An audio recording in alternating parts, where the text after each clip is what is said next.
Hello friends, welcome to Indian study पर आपका स्वागत है। दोस्तों, जैसा कि आप सभी लोग जानते हैं, उत्तर प्रदेश अधीनस्थ सेवा चयन आयोग यानी कि यूपी ट्रिपल एससी की तरफ से कभी भी यूपी लेखपाल की नोटिफिकेशन जो है वो आ सकती है। ऐसे यूपी लेखपाल की आपको तैयारी करना एक बहुत इंपॉर्टेंट बात हो जाती है। तो इस वजह से मैं जिस तरीके से यूपी पुलिस कांस्टेबल की वीडियो आपको बिल्कुल रेगुलर प्रोवाइड करवा रहा हूँ हिंदी की, और हिंदी की ही वीडियो मैं आपको यूपी लेखपाल की ही प्रोवाइड करवा रहा हूँ, क्योंकि यूपी लेखपाल का सिलेबस आप सभी ने देख लिया हुआ है। अभी हाल ही में उत्तर प्रदेश अधीनस्थ सेवा चयन आयोग ने दिया था, उसमें हिंदी के 25 क्वेश्चंस आपसे पूछे जाने हैं। तो 25 ही क्वेश्चंस मैं लेकर के आया हूँ यूपी लेखपाल के लिए। तो वीडियो को एंड तक जरूर देखिएगा, क्योंकि लास्ट में मैं आपसे क्वेश्चन ही पूछूंगा और उसका आंसर आपको कमेंट बॉक्स में बताना होगा। पहला क्वेश्चन आपके सामने है। इसमें आपको बताना है कि निम्नलिखित प्रश्नों में से सही संधि विच्छेद आपको पहचानना है। कौन सा सही संधि विच्छेद है, देखो और फिर बताओ। बढ़िया क्वेश्चन है। जगत प्लस नाथ, ये जगन्नाथ का सही संधि विच्छेद है। पहला ऑप्शन यहाँ पर आपका बिल्कुल करेक्ट हो जाएगा। कौन सा सर? जगत प्लस नाथ, जगन्नाथ का सही संधि विच्छेद है। पहला ही ऑप्शन यहाँ पर आपका बिल्कुल करेक्ट। यहाँ पर ता का नियम लग रहा है, जो कि व्यंजन संधि को दर्शाता है। यहाँ पर देख लीजिए, सही संधि विच्छेद आपको बताना है दिग्दर्शन का। सिंपल और इंपॉर्टेंट क्वेश्चन। तो यहाँ पर दूसरा ऑप्शन करेक्ट हो जाएगा, दिग प्लस दर्शन। दूसरा ऑप्शन यहाँ पर आपका बिल्कुल क्या हो जाएगा सर? करेक्ट हो जाएगा। वर्णमाला किसे कहते हैं, ये आपसे पूछा गया है। वर्णमाला कहते किसे हैं? वर्णों के व्यवस्थित या वर्णों के सुव्यवस्थित समूह को हम वर्णमाला कहते हैं। क्या कहते हैं? वर्णों के व्यवस्थित या वर्णों के सुव्यवस्थित समूह को वर्णमाला कहते हैं। तो व्यवस्थित समूह को वर्णमाला कहते हैं। चौथा ऑप्शन यहाँ पर आपका बिल्कुल क्या हो जाएगा सर? करेक्ट हो जाएगा। इसमें आपको भाववाचक संज्ञा बतानी है। कौन सी भाववाचक संज्ञा का उदाहरण है? सिंपल और इंपॉर्टेंट क्वेश्चंस, देखो और फिर बताओ।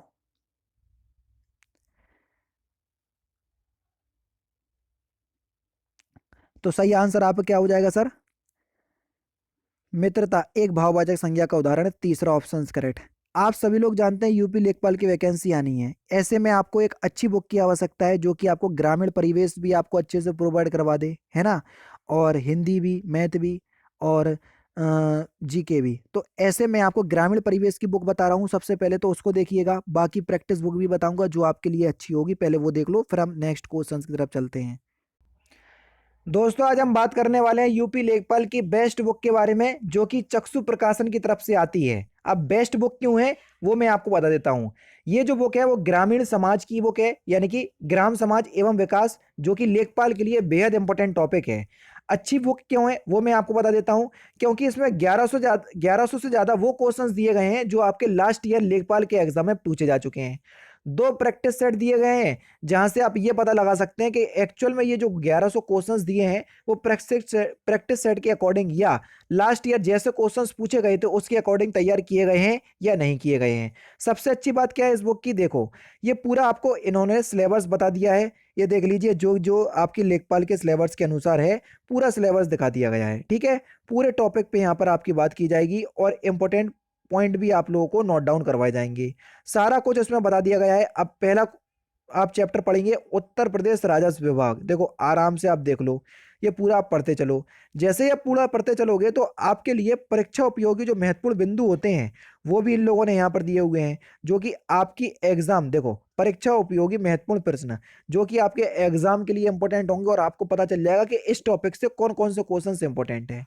ठीक है, और साथ ही साथ चक्षु प्रकाशन की गाइड बुक और प्रैक्टिस बुक भी आती है। मतलब देखो, अगर आप ग्रामीण समाज की तैयारी करना चाह रहे हैं तो पूरा इस बुक के बारे में मैंने आपको बता दिया, ये वाली बुक परचेस कर सकते हैं।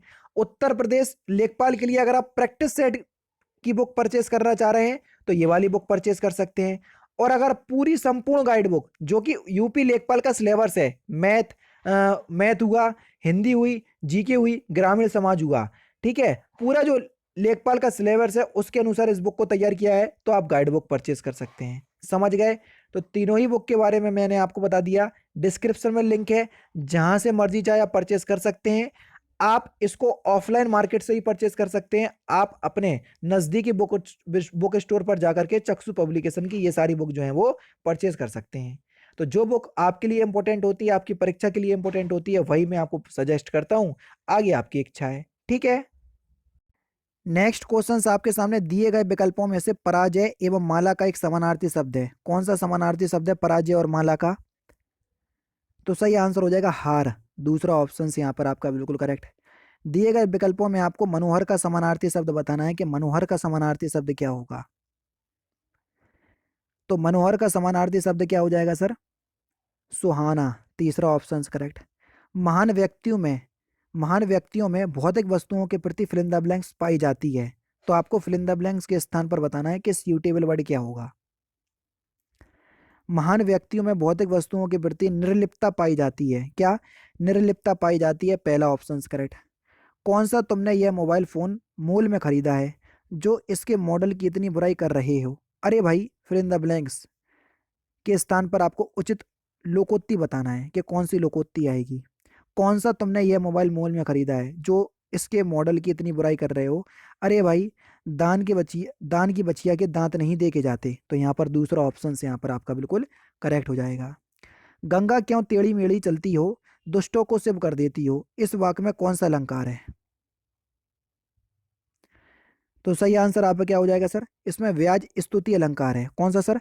व्याज स्तुति अलंकार है। चौथा ऑप्शन से यहाँ पर आपका बिल्कुल क्या हो जाएगा सर? करेक्ट हो जाएगा।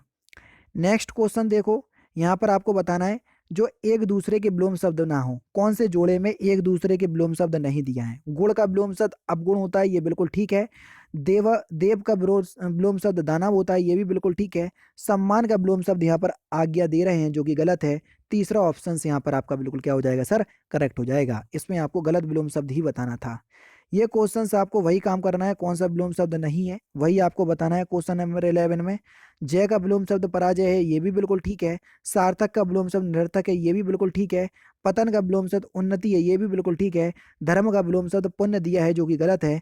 चौथा ऑप्शन से यहाँ पर आपका बिल्कुल क्या हो जाएगा सर? करेक्ट हो जाएगा। कौन सा कौन सा शब्द क्रिया से बना विशेषण है, वो पहचानना है आपको। कथित कथित शब्द जो है वो क्रिया से बना विशेषण है। दूसरा ऑप्शन से यहाँ पर आपका बिल्कुल करेक्ट। क्वेश्चन नंबर 13 देखो, लड़ाकू। लड़ाकू शब्द क्रिया से बना विशेषण है। पहला ऑप्शन करेक्ट। कौन सा अव्यय का भेद नहीं है? अब यही पार्ट मैंने आपको अनअकैडमी पर पढ़ाया है। अगर आप पढ़ना चाहते हैं तो आ जाओ, बिल्कुल फ्री ऑफ कॉस्ट पढ़ा रहा हूँ। आज मैंने क्रिया विशेषण अव्यय पूरा खत्म कर दिया। ठीक है, तो आपको यही बताना है कौन सा अव्यय का भेद नहीं होता है। 4 प्रकार के होते हैं अव्यय: क्रिया विशेषण अव्यय, समुच्चय बोधक अव्यय, संबंध बोधक अव्यय, और चौथा होता है विस्मयादि बोधक अव्यय। गुणवाचक कोई अव्यय नहीं होता है। चौथा ऑप्शन करेक्ट हो जाएगा। निम्नलिखित में से कौन से पद में वैया प्रत्यय लगाने से बना है? कौन सा शब्द?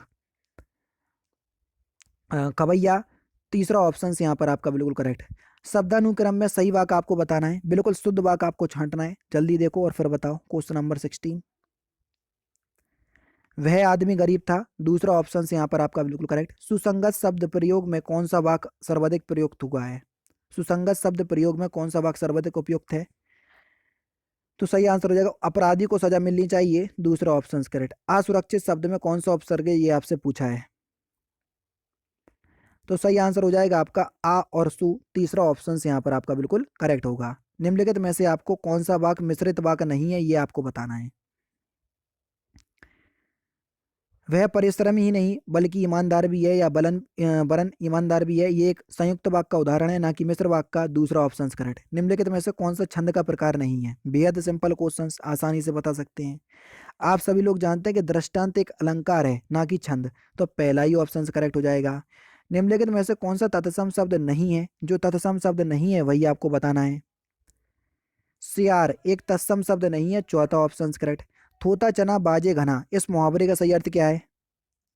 तो सही आंसर हो जाएगा दिखावा बहुत परंतु सार ना होना। पहला ऑप्शन करेक्ट। पॉकेट मार में कौन सा समास है, ये आपसे पूछा गया है। पॉकेट को मारने वाला, और जहां कारक चिन्हों का बोध हो जाता है वहां अपने आप ही तत्पुरुष समास होता है। दूसरा ऑप्शन करेक्ट। आदि से अंत तक, इस मुहावरे का सही अर्थ क्या है? या वाक्यांशों के लिए एक शब्द क्या होगा? तो सही आंसर हो जाएगा, उसको हम आगोपांत बोलेंगे। क्या बोलेंगे? आगोपांत। और लास्ट क्वेश्चन, जिसकी कोई आशा ना की जाए या जिसकी आशा ना की गई हो, वाक्यांशों के लिए एक शब्द क्या होगा? तो इस क्वेश्चंस का आंसर आप मुझे कमेंट बॉक्स में बताना। तो दोस्तों, ये थे आपके 25 इंपॉर्टेंट क्वेश्चंस जो कि आपके आने वाले एग्जाम यूपी लेखपाल के लिए बेहद इंपॉर्टेंट है। वीडियो अगर आपको अच्छी लगी हो तो प्लीज़ दोस्तों वीडियो को लाइक और शेयर जरूर कर दीजिएगा। तो दोस्तों, फिलहाल की वीडियो में सिर्फ इतना ही। अगर आपको वीडियो पसंद आए तो प्लीज़ दोस्तों वीडियो को लाइक कीजिए, शेयर कीजिए, और साथ ही साथ मेरे चैनल को सब्सक्राइब करना ना भूलें, क्योंकि मैं रोजाना इसी तरह की वीडियोस आप लोगों के लिए लाता रहता हूँ। नमस्कार दोस्तों, जय हिंद, जय भारत।